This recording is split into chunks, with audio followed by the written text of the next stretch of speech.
that pretty much is it for our crypto section. So now all left is to talk about a little history mixed with a little woo-woo. So going there, considering the dates, today is mid-April, and it's right around the corner for those of you in the U.S. You know, this is the income tax season. And I know, Patrick, why don't you tell the people a little bit about the service that you have with Pro Bitcoin Solutions while I get the rest of the story ready? Yeah, if you guys are looking for ways to account for your crypto taxes, Pro Bitcoin Solutions, we offer a way where you don't even need to tell us who you are. Just send us an email. You can even create a fake email address if you want. Send us your public addresses. We'll scan the blockchain, send you a CSV report, fill out your form for the IRS. We don't even need to know your name. If you want to let us leave it blank, we don't care. We'll just send it to you anyways, and it's a low fee. So the reason we came up with that is we had a client of ours who was charged quite a lot of money, $6,000 or so, and we found out we could do the same work for a whole lot less. And we're not even talking, we're talking fractions less, like hundreds of dollars versus thousands. So just a solution for the crypto community. If you're struggling with your taxes and don't know what to do, we'll help you run your reports, and we'll let you account for highest in or first in, first out methodology, depending on what your tax advisor wants you to do. Yeah, and we don't like to talk too much about what we do, but we do things for the community. Like, we don't just sell hey, come talk to us. So we do have charge for our time at times, but for the most part, we offer products that are useful to the community. We saw the need of the clients that they wanted this service, so Patrick went out and made it. The clients want wallets like this, so we went out and made them. So that's the kind of things that we do. But we also do plenty of research.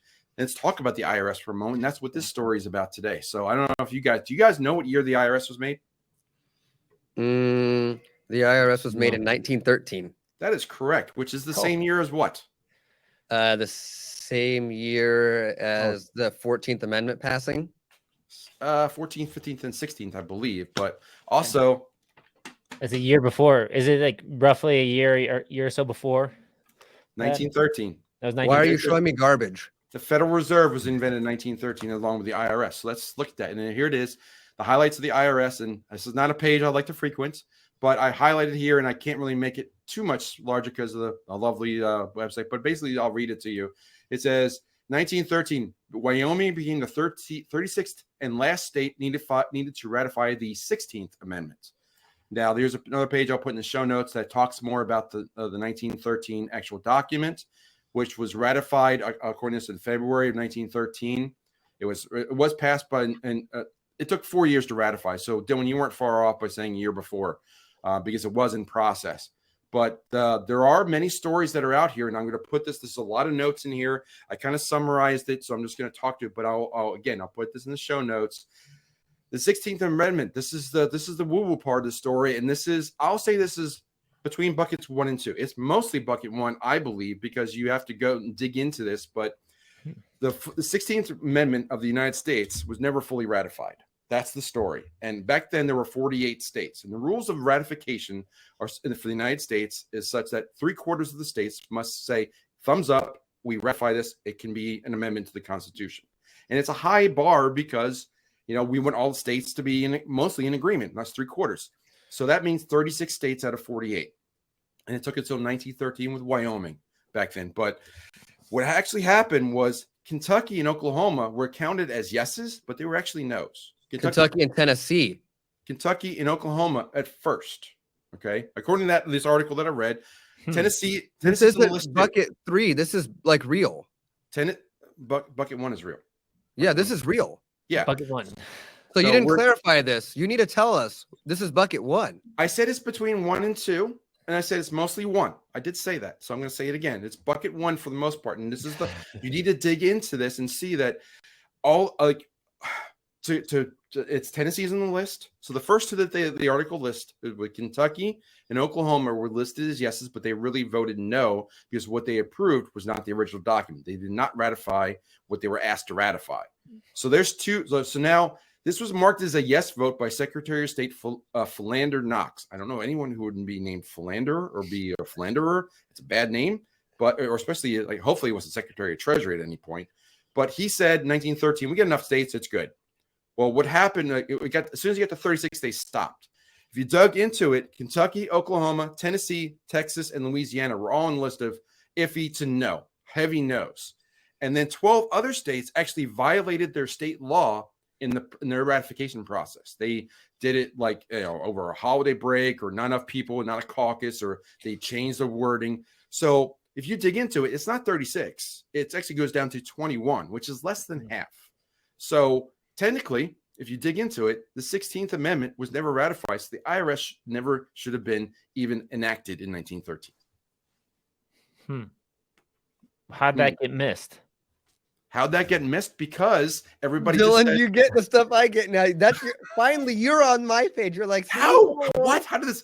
Well, how did they not know that the money wasn't real?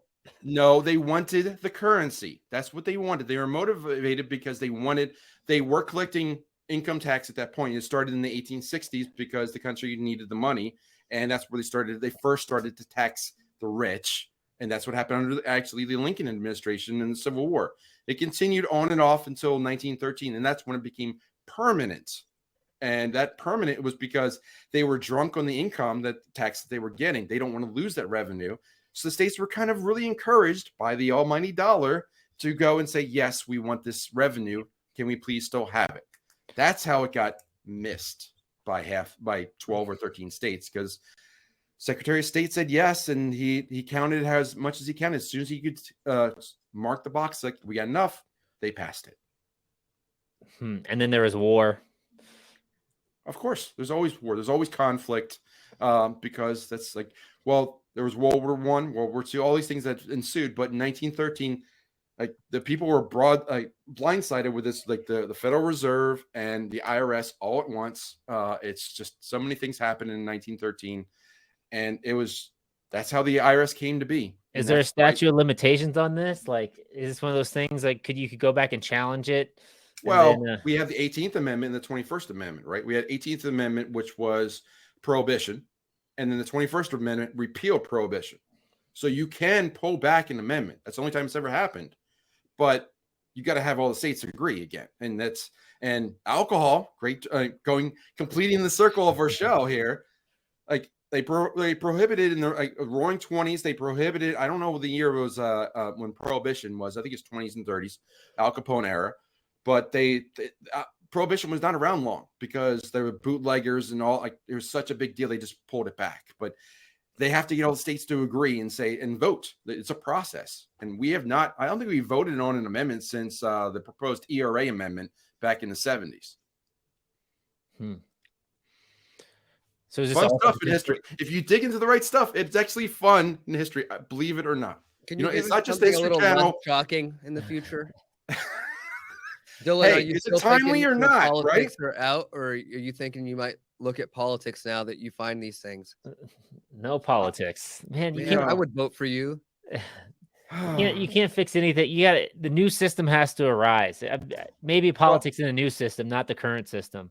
Well, I will share this because we're wrapping up the show. But Cliff High does a lot of drive along kind of podcast stuff, and he puts it up in a Substack. But he was saying that a lot of government's going to be overthrown, and they're just going to say, we're not going to believe this guy. And they're going to find the smart guys in the back of the room, and they're just going to follow them. So, Patrick, I was thinking about us three as we're not going to run for leadership, but don't be surprised if people start turning hey, look, this guy seems to know what he's talking about.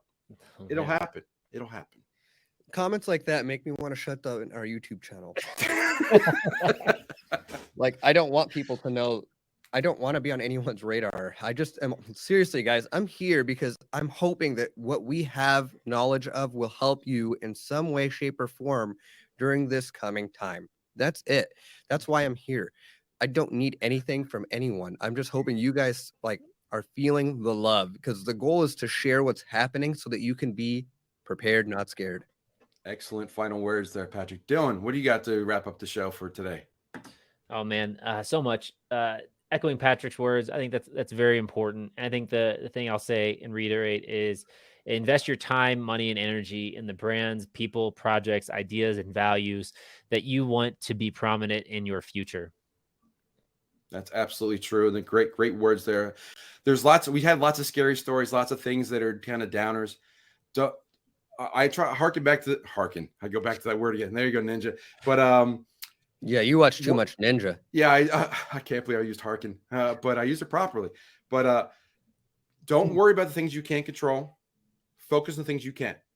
Control your own environment, be prepared so you're not scared, and focus there. And you can control what you consume, control what you grow, control what you have in your house, control your environment and your friends and what you focus your energy on, because there's no point in focusing energy on things that you cannot change for that given day. Focus on what you can so you are prepared and not scared. And with those final words, I hope you enjoyed our program. Do the whole like, subscribe, share it out, get this thing, because we are here to help you guys so you're prepared and not scared. Hopefully you can help someone else with these clips and videos. And we really appreciate you sharing us out and liking all that cool stuff. And we read every comment. So if you have more positivity, please share in the comments, and we will see you next time.